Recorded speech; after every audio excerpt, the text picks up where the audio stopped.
With all this talk of mental health issues and stuff going on with Ryan Garcia, Anthony Joshua, Adrian Broner, and all these fighters and having mental issues and whatever and whatnot, I thought it'd be a good time to actually speak on somebody who's a shining example of the kind of attitude and the mental mind state that you need to be successful in this sport, to be competitive in this sport, to conquer things and crush things in this sport. And with that being said, I have to bring up somebody who's often very misunderstood. We just got done talking about his brother JERMELL, so I think it's only right that we analyze and put JERMELL under the microscope.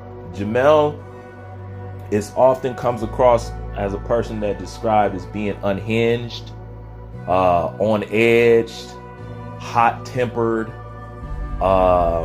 just basically sporadic,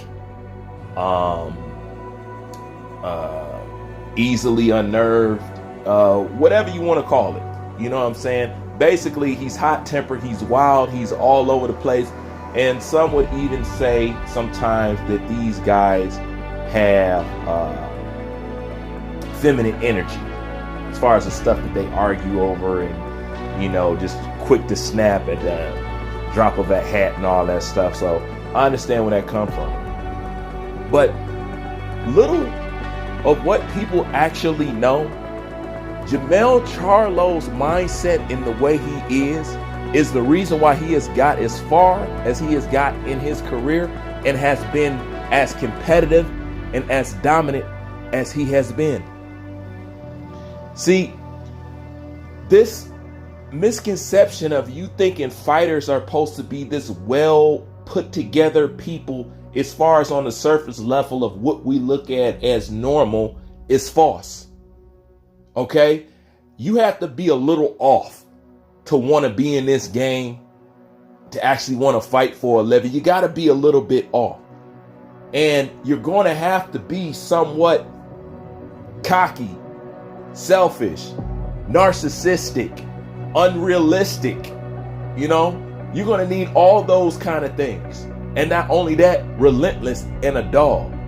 One thing that you could say about JERMELL, that kid has never lost the eye of the tiger. No matter how successful he has got, no matter all the accolades he has racked up, he still walks around with a chip on his shoulder, and that actually is what helps him. That's actually what keeps him sharp. That mean streak that he got in him, it's the same thing Terrence Bud Crawford got.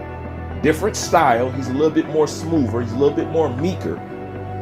Charlo's a little bit more louder. But nonetheless, all that attitude and all that sporadic and that crazy talking and activity that people like to judge and talk about serves him right in the sport of boxing. And it just goes to show how, from the outside world to us, we may look at it like, oh man, this dude is crazy. These dudes are always going off. They're always trying to fight. They're hot-tempered. They're this and they're that. In this game, it serves its purpose. I have to point that out because you could look at people who's well put together on the surface. Anthony Joshua, what's his problem? He has problem calling that dog out the doghouse. His kill switch, his killer instinct. He doesn't know how to summon. It's kind of like when the hawk couldn't summon the hawk. He can't get that monster to come out. But yet, on the surface, he's nice, he's polite, he's cordial, he's this, he's that. You know what I'm saying? Your mom like him, your grandma like him. You know what I'm saying? Everybody likes him, blase split. But in the game of boxing, it's hurting him because he don't got that switch. He don't know how to switch it off and then switch it on. Versus JERMELL, his switch is he's always on. He's never off. You know what I'm saying? And yeah, it may come off as, wild to us on the outside, but it serves its purpose. Same thing with Terrence Bud Crawford. The only thing is, Terrence Bud Crawford, his is more controlled. See, Crawford's going to do less talking, and he's going to do more demonstrating. But underneath, Crawford still got a chip on his shoulder. You could still see the pain and the discomfort in his eyes. No matter if he's successful or not, you could still see something's there that's eternally going to bother him. That serves a purpose in this sport. I got to bring that up because we seem to talk about mental health and presentation and how you want these guys to have class and all. I don't believe in that class in boxing, having class. This ain't the type of sport for that. I'm not expecting you to be some philosophical,